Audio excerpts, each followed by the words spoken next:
I have purchased another motorcycle. Check it out. Man, is it crusty. And it came with a whole slew of parts. Here's the seat. Here's the gas tank. And here's a tote filled to the brim with parts that go on this motorcycle.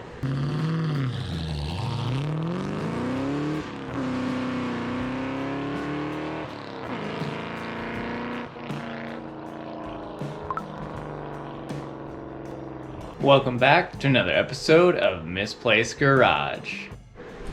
So I pretty much got this out of a barn. It literally is a barn find. This is my 1963, maybe it's a 64, Honda C110. So the gentleman I bought this from says this motorcycle hasn't ridden or driven or started in 30 years, which this is a California license plate, and this has, last time it was registered was 1995, so that's just about 30 years, I guess 29 technically. The gas tank is not in very good condition, so I've actually had it sitting in vinegar for a while now. I have not shown you guys this bike yet, but the vinegar looks to be doing its job. It's definitely a lot better looking in there. It's certainly not perfect, but it used to look terrible inside. And like the gas tank, I also started on the carburetor a little while ago because this, I actually couldn't even get the float bolt off of the carburetor because somebody had left gas in that gas tank and in the carburetor for 30 years, and you can only imagine how bad that looked. I'll attach a video if I can, or not a video, but a picture if I can find one, because I believe I took a picture of it. So I actually can't get any of the orifices clean on these jets and whatnot, so I'm gonna have to order a carb rebuild kit. But I do want to try and save this float because these floats are pretty darn expensive to even try to locate them. So I'm gonna go ahead and see if I can solder up some of those holes. If not, I'll have to try and find one, but I'm pretty sure I can get this closed up. And so now it doesn't look pretty. Absolutely not. Will it work? Hopefully. I need to go throw this in like a little cup of gasoline and see if it floats for a couple of days. Now I need to figure out if this thing has spark, which unfortunately I do not have a key for this bike, so I'm gonna have to hot wire it. Not the end of the world, I'll just have to figure out what wires are going where and why. I got the backside off, but yep.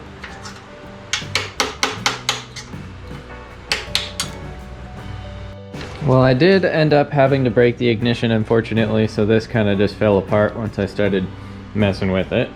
So that kind of just was what it was. And then inside this ignition, there's just a little square box in there that you can turn once you have the ignition apart. Now that I have it apart, I turned it all the way to on, and if you guys can tell, I get a little bit of spark. Now that I have spark and ignition, that's monumental for this thing getting started. I should order a new spark plug, so I probably will. I need some other stuff. The tires are garbage, so I won't really be able to ride it, but I certainly will be able to get it running once I have the carburetor parts. I put the ignition back on just so that it looks like it has one, but it doesn't. I don't believe I have an on-off switch though, so that kind of is not good, because I think this is high beam and low beam, and this is blinker right and left. Now both of the brakes do work. This rear one actually stops the rear brake, and the front one obviously stops the front brake. You can see the lever actually actuating down here, so that's a good sign. We have brakes, obviously don't have tires. This throttle cable feels like total garbage. It doesn't actually like spin how it's supposed to, so I'm gonna take apart this handle and kind of see what's going on. I think the cable actually runs through the handlebar, which is bizarre. I've never seen that before.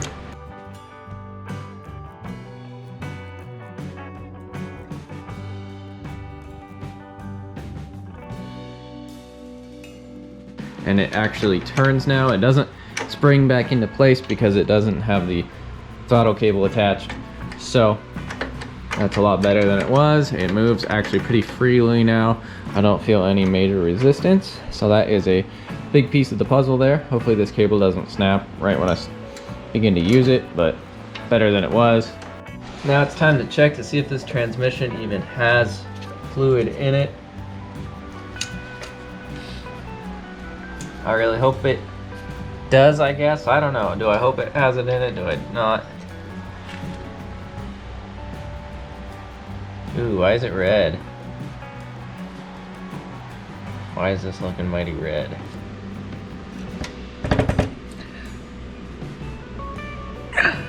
That sucker don't want to come off. Well, that thing doesn't want to come off. Hopefully it's not like JB welded in there, but we'll see. There we go.